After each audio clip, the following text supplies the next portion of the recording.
morning. Is distance learning better than non-distance learning? Such a very difficult question. Simply because there is no correct yes for this question and there is no correct no for this question. Why? Because what is convenient with one school is different from what is convenient with another school. Also with families. How? Some families believe they do not want to send their children to school. Let them stay at home and learn online. For them, safety comes first. Check, correct answer. Other families cannot do this option. They cannot have this arrangement because mom and dad work to provide a living. So if one of them is at home, the family status will be negatively affected on an economic point of view. Plus, students coming to school feel better and learn better. And of course, this is much more effective for them to come to school and learn with the teachers. What is my personal opinion? Well, I think that not every time there's a virus or a challenge, we should remain at home and keep our children away from the community.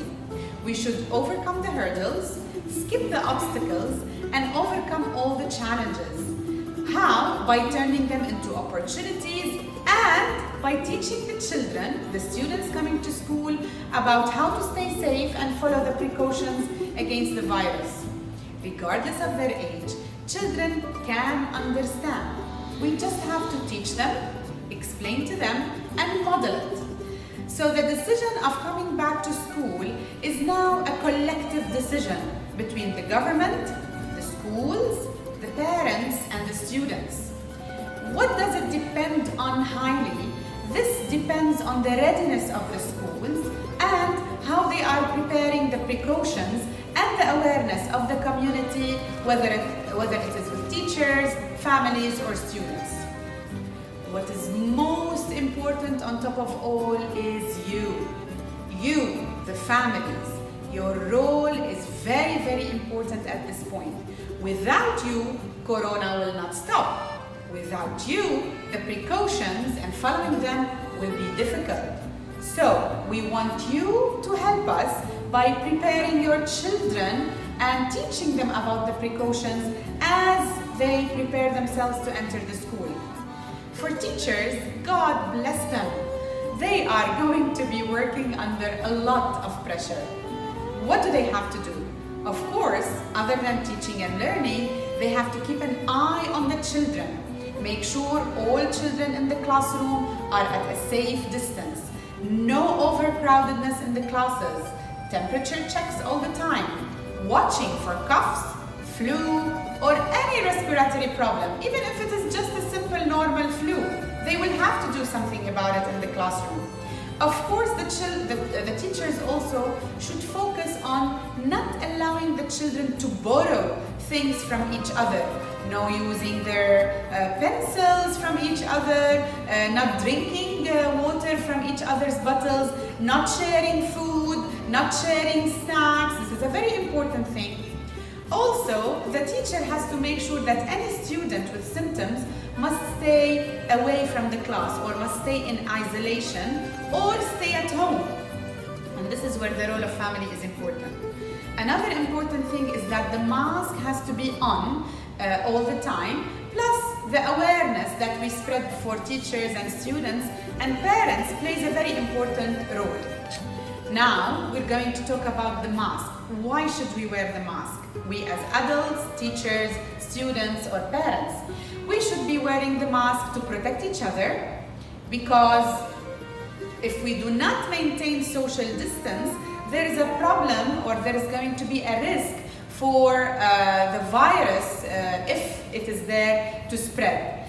The mask actually protects me when I'm wearing it, and I will be protecting my friend or the other person when I'm wearing it, simply because the breath is not going to be out of the mask. So the mask will help me cover this area. So the most important thing that we want when we teach the children how and why they use the mask is for parents and teachers to make sure that when a student wears the mask, they wear it in a way that does not press on the bone of the nose, because the child has to continue to take in oxygen and breathe, right? So we have to make sure that the mask is placed properly so that there is no difficulty of breathing with the child. Another thing that the school is working on, other than the precautions and keeping the social distancing, is specifying and designating isolation rooms on campus. Why isolation rooms? Any child or any adult or any person showing any symptoms has to be taken to these isolation rooms for the temperature to be checked and to do the needful. Also, if there's any child who has a temperature, also they have to go to the isolation room. Why? Because the spread of the virus depends on the duration of the exposure to the virus. What does this mean? Any child who has a symptom must be immediately taken to the isolation room where he will be taken care of. If we leave that child in the classroom, we're exposing others to other modes of temperature. So this is a very important aspect that we will follow.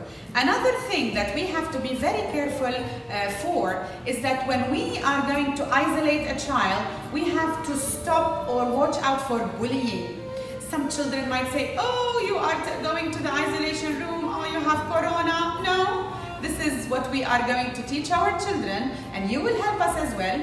If any child goes to the isolation room, it does not necessarily mean he has a coronavirus, but it means that his temperature has to be checked and he has to be going a certain procedure with the school clinic or with the doctors.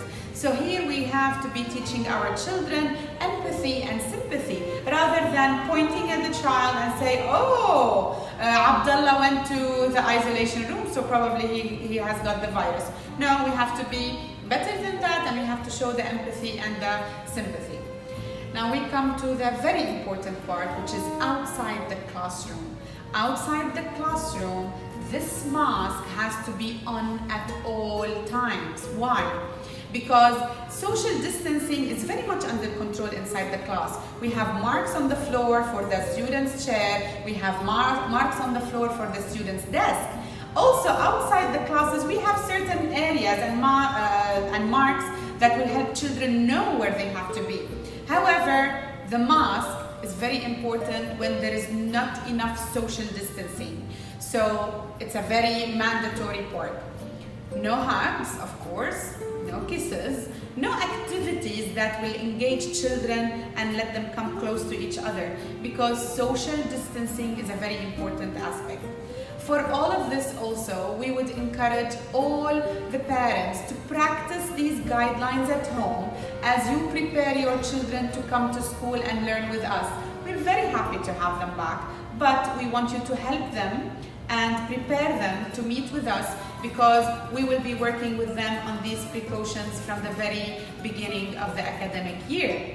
As you are not going to be on campus with them, of course, and as you cannot access the campus due to the situation, as overcrowdedness is going to be a cause for concern.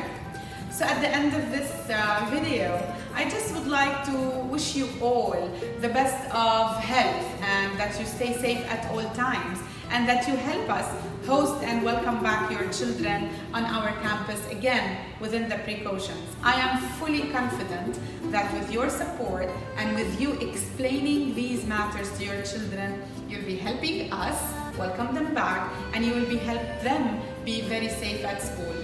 Thank you for listening to me. Inshallah, we will see each other, and we will conduct some online meetings with you so that we can explain further how we are going to accommodate the children for the next academic year. Stay blessed, stay safe, and stay well. Thank you.